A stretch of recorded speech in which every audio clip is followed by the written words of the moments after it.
il n'est pas question d'anniversaire dans le festival, il est question toujours d'une espèce de défense et illustration d'une certaine idée de ce que peut être le cinéma dans les salles.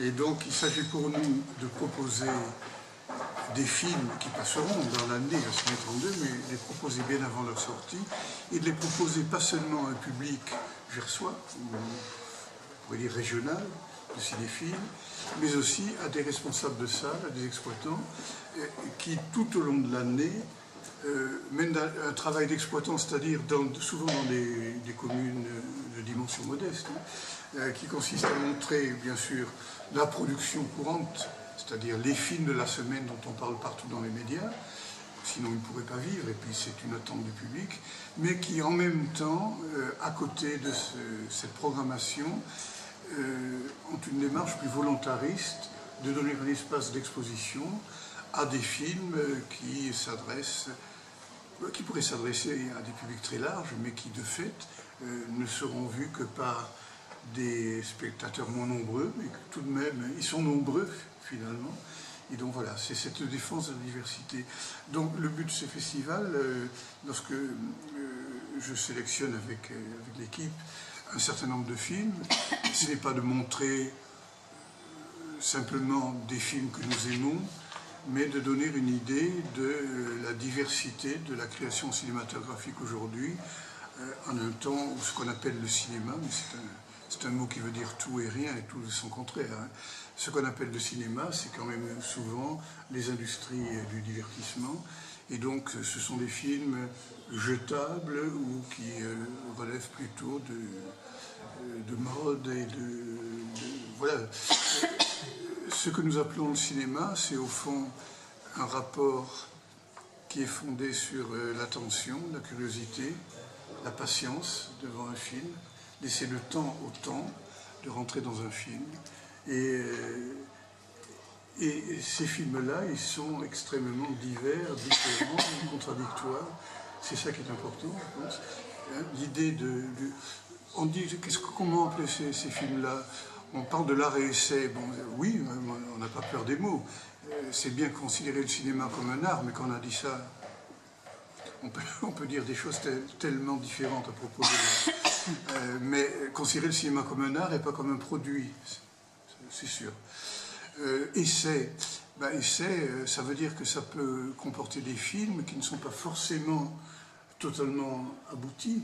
Ça veut dire aussi des films qui essaient des pistes nouvelles, de narration, de point de vue, de regard sur la réalité, sur notre réalité intime, sur la société, sur le monde, sur l'histoire, sur tout.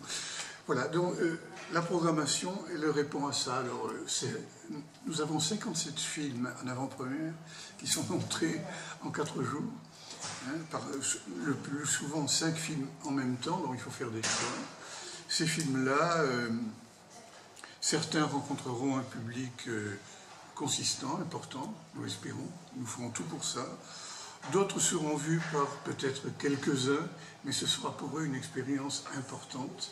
Et ça, ce qui est important, je crois que l'idée de l'art et essai, au fond, c'est de considérer le public non pas comme une quantité de spectateurs qui vont apporter des recettes, hein, mais comme une communauté d'individus différents qui vont chacun projeter leur attente, leur expérience et leur réception sur un film donné, dont ils attendent quelque chose d'autre que le simple plaisir de passer un moment, ce qui d'ailleurs n'est pas interdit, au contraire. Donc c'est un festival qui s'adresse à des professionnels d'un certain type, des professionnels de la profession, comme dit Audard, mais ils sont très divers eux aussi. Et les professionnels qui viennent ici et qui viennent régulièrement sont des gens qui aiment le cinéma, justement dans sa dimension de découverte, d'innovation, et également, oui, ce sont tous des cinéphiles, mais là aussi, encore un mot, quand on le prononce, il y a des tas de mots, on les prononce, on se dit, mais finalement, comment sont-ils compris, qu'est-ce qu'ils veulent dire, puisqu'ils veulent dire tellement de choses différentes, selon les gens qui les emploient et le contexte où on les utilise. C'est un programme très riche, effectivement, avec beaucoup de... Tous les films sont très intéressants, avec beaucoup de très beaux films. extrêmement différent. Je crois qu'on a vraiment là l'occasion de plonger dans la diversité de toutes les démarches de cinéastes. Quand je dis cinéastes, je veux dire de gens qui font des films en pensant qu'ils font du cinéma, qu'ils écrivent un rapport au monde, à la réalité, à la vie, et ils font ça en même temps sans prise de tête, contrairement aux clichés.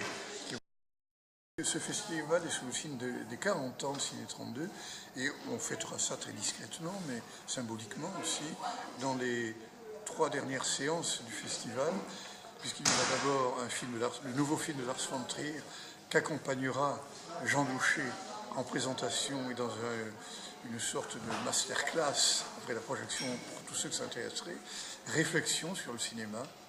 Comment regarder un film? Comment peut-on regarder un film? Deuxième, avant-dernière séance, donc, la copie unique en 35 mm prêtée par la Cinémathèque française de l'arrière-pays de Jacques Nolot. Retour sur les régies de Gascogne, mais aussi les films tournés dans le Gers. Jacques Nolot sera là pour revoir avec nous ce film qui a maintenant déjà 21 ans.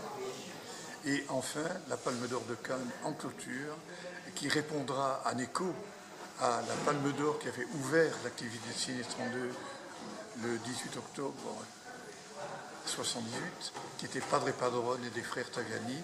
Et là, nous aurons